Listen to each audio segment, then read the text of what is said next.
Good evening, guys. So, yeah, it's pretty late, and I will be doing my assignment because tomorrow is Monday and I gotta get my assignment ready. I don't really want to do it, but I really want to sleep.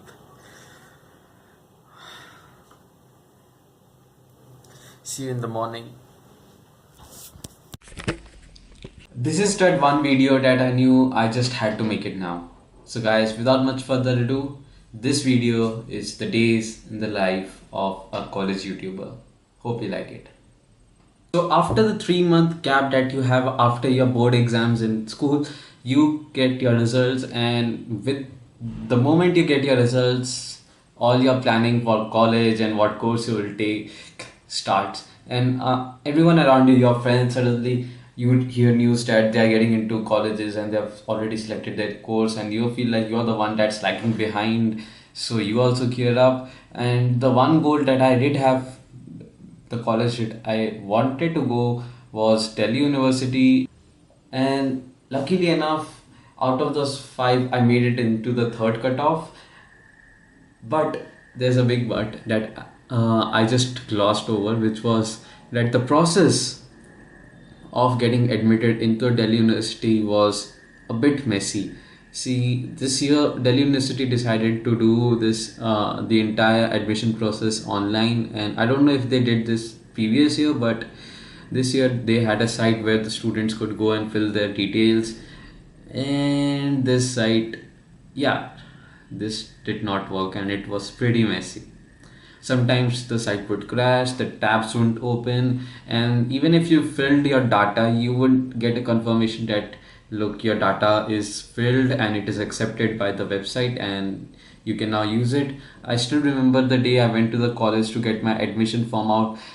My site was completely blocked, and a lot of parents, including mine, were in a line in confusion that when will the admission form will be out so we can go and get admitted in the college. So now let's come to the first day of the college. And the first day of my college, I was very nervous because I thought that I wouldn't fit in, I wouldn't make any friends, and maybe I will be a loner throughout until graduation. But luckily, I got to make friends with whom I can chill out and talk to.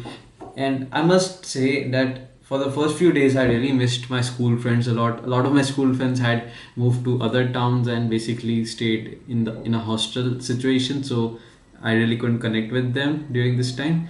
And I did have my problems with socializing. I'm sort of a shy, nervous person. I don't make friends that easily. But there's one thing that I would like to suggest to anyone who has a similar thing like I have in making friends: college societies. Yes, be part or try out your luck with a lot of college societies, because that is the place where you can make friends and you can meet a lot of people. So I got to meet a lot of seniors and I got to learn a lot of them, and I got to know a lot of people, and some of those people turned out to be really good friends, and I'm glad that I have their company with me, and we we have gone to a lot of places and chill out a lot. And yeah, I think I need to go back inside.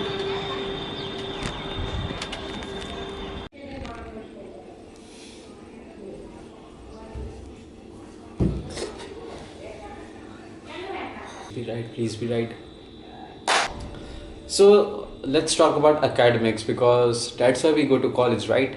So I'm doing Bachelor of Arts with history as my major and political science as my minor, and we have a sort of interesting combination where this semester I had to study AECC, which is a communication course, and Hindi as my language course.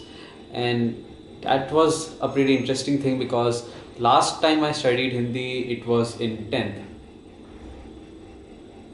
and it has been 2 years since that I have studied Hindi. So this time I had to catch up a little bit, but overall I hope it was all okay. And that's This is us after a history period, and history period did not happen. whether it should be fortunate or unfortunate. But ever since I became a college student, I have to use metro daily, and we start traveling from 7:30 a.m. in the morning, and we reach in 1 hour. So yeah, we reach pretty close from 8:30, or yeah, somewhere around that time. It is getting pretty expensive, and I have to recharge almost every week for my traveling, if not every 3 days, because I I run out of money that soon with my metro card. So that is my request, that if there could be some compensation for the cost of traveling, that would benefit us students a lot. And yeah, that was a very small Arunabh's request to metro. And let's get back to the video. Now let's talk about the YouTube part. And this is the one it took me a while to talk about. So this, when I started my channel this year, I had a goal to hit 1000 subscribers and another goal to increase the frequency of my upload. So right now we have almost 136 subscribers, but I'll get to that in a second.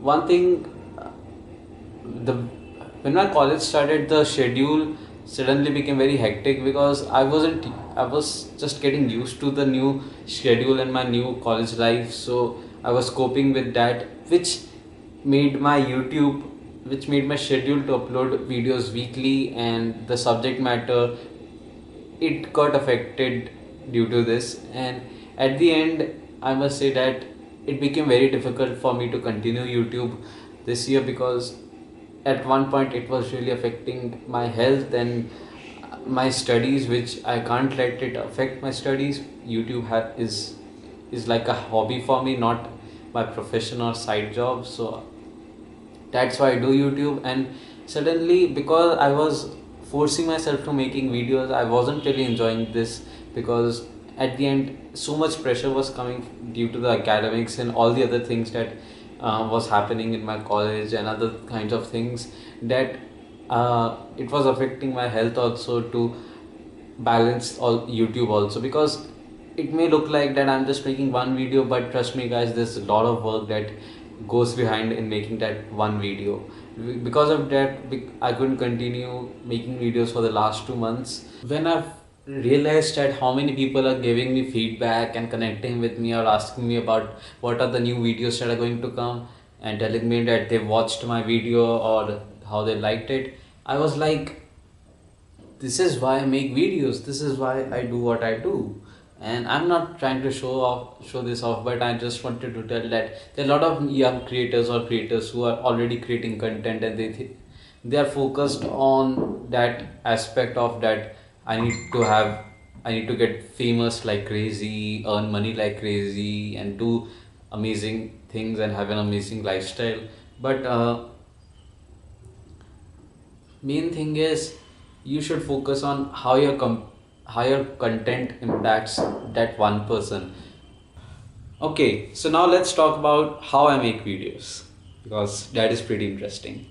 So let me take you behind the scenes of the process of making video. All my videos start with the first process, that is writing. When I get the idea, I start making bullet points and notes. I try to make them as brief as possible, so when I'm satisfied, I look at them again and then cut out and remove all the unnecessary points that I think this script has. And when I say script, I don't mean a paragraph or essay style written script, because that is very much cumbersome and messy to me. So I encourage any young creators who are not experienced in making videos and content like this, I recommend you guys to make notes of what you're going to say or what you're going to make. So that definitely helps. It helps me, because I'm not so good at public speaking, but writing notes and scripts definitely helps. After writing, we come to the next part, which is shooting. And shooting can be very complicated, and I'm not the right person to tell you about this, but I can talk about that one part which I think everyone relates to: cameras. And right now, this is my Moto G5 Plus, and you are watching it from the back camera. This is how it looks and sounds. But my main camera, which I use for making my videos, is this one. This is a Sony point and shoot, and this is called DSC-WX50V, and you can see it's not in the best shape. Few months ago my camera fell pretty bad, and I managed to break my battery door of the camera, and ever since then I've taped it, but it really isn't help much. And once I also managed to destroy the microphones a bit. So all in all, this DSC-WX50, it has been built like a tank. See, even if after the breaking of the battery door, it still functions pretty well. And yeah, it's okay for what I do, and I definitely could use an upgrade, but I think so it gets the job done for me right now. And yeah.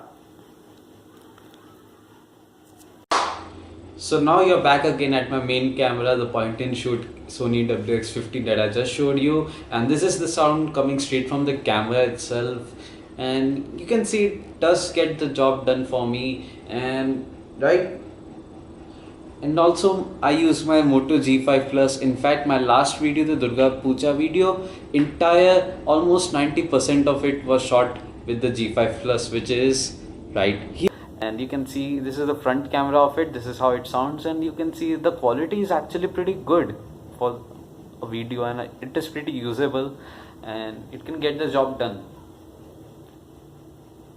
So my main reason for getting you showing you that this is my gear and this is also my main gear is that I wanted to show that how cameras are really not that valuable when it comes to telling a story. And a lot of you guys, I know that a lot of young YouTubers who want to create content, but they don't have enough means to buy expensive cameras or computers.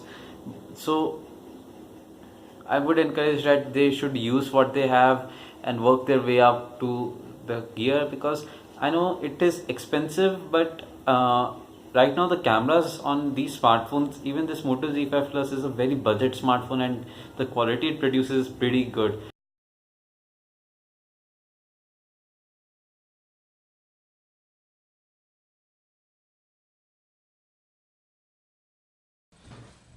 And basically, editing is all about your practice. So how well you can cut your footage is your skill. So even now, after a lot of videos, I feel like I could edit my videos even better. See, the main part about editing is cutting. The visualizations, the animations, the transitions, they all come later. Editing is all about cutting, and cutting should be done to make your point precise, short, and direct. So yeah, that is all about editing.